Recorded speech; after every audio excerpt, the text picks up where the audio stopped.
Bonsoir à tous, bienvenue à ce flash d'information. C'est une tradition, chaque début d'année, le président de la République reçoit les vœux du nouvel an des corps constitués du pays.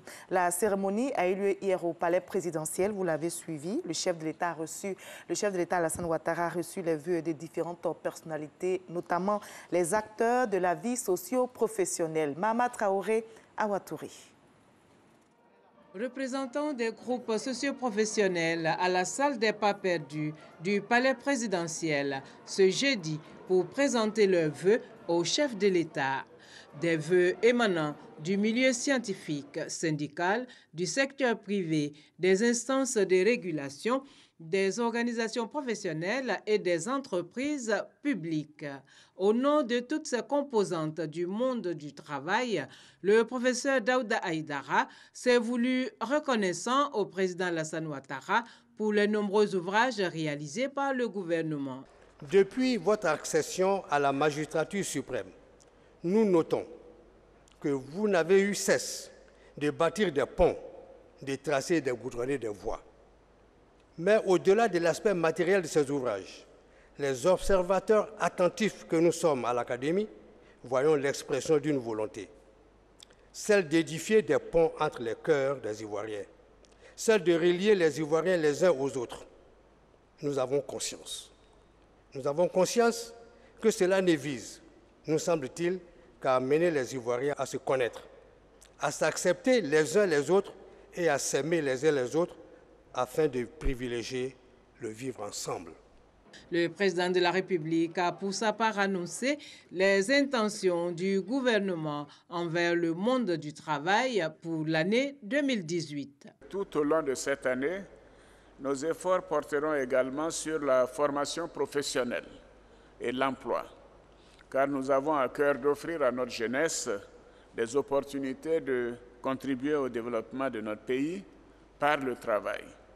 À cet effet, des investissements importants seront consentis pour créer un environnement favorable afin que le secteur privé, qui est le moteur de la croissance, puisse créer davantage d'emplois, mais également pour que de nombreuses initiatives porteuses d'emplois voient le jour, notamment dans le secteur de l'économie numérique où le potentiel est immense. Et le chef de l'État de préciser que le gouvernement accordera une place de choix à la promotion de la recherche scientifique et à l'innovation, des outils aux impacts bénéfiques pour atteindre le développement. Je vous conduis maintenant sur le boulevard Latry qui a fait peau neuve. Les travaux d'élargissement du boulevard entre le carrefour de la Vie et celui du tribunal de commerce sont achevés. La voie rénovée est entièrement ouverte à la circulation, à la grande joie des usagers. Leur seule préoccupation, s'adapter rapidement au plan de circulation. Les travaux entrepris visent à améliorer la fluidité routière. Ils ont été financés par la Corée du Sud à hauteur de plus d'1 milliard de francs CFA. À l'étranger, en RD Congo, au moins 44 personnes sont mortes à Kinshasa, la capitale, en raison d'inondations et d'éboulements provoqués par des pluies diluviennes dans la nuit de mercredi à jeudi. Un précédent bilan faisait état d'au moins 37 personnes tuées. Ces inondations, je rappelle, sont dues à de fortes pluies qui ont aussi provoqué des éboulements de terre, l'écroulement de quelques maisons et des débordements de rivières. Le président turc Recep Tayyip Erdogan a choisi la France pour son premier voyage officiel de l'année 2018.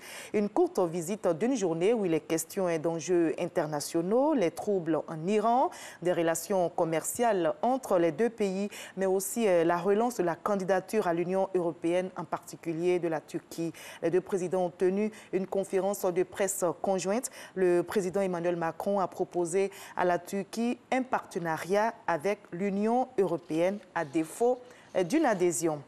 On va terminer par les États-Unis d'Amérique qui ont sollicité une réunion d'urgence du Conseil de sécurité de l'ONU sur l'Iran. Cette réunion se tiendra aujourd'hui même, mais la Russie s'oppose et critique cette demande des États-Unis de débattre des manifestations en Iran devant le Conseil de sécurité. Rappelons qu'au moins 21 personnes ont été tuées et des centaines d'autres arrêtées au cours de manifestations contre la situation économique en Iran, contestations antigouvernementales au cours desquelles des bâtiments et des postes de police ont été attaqués.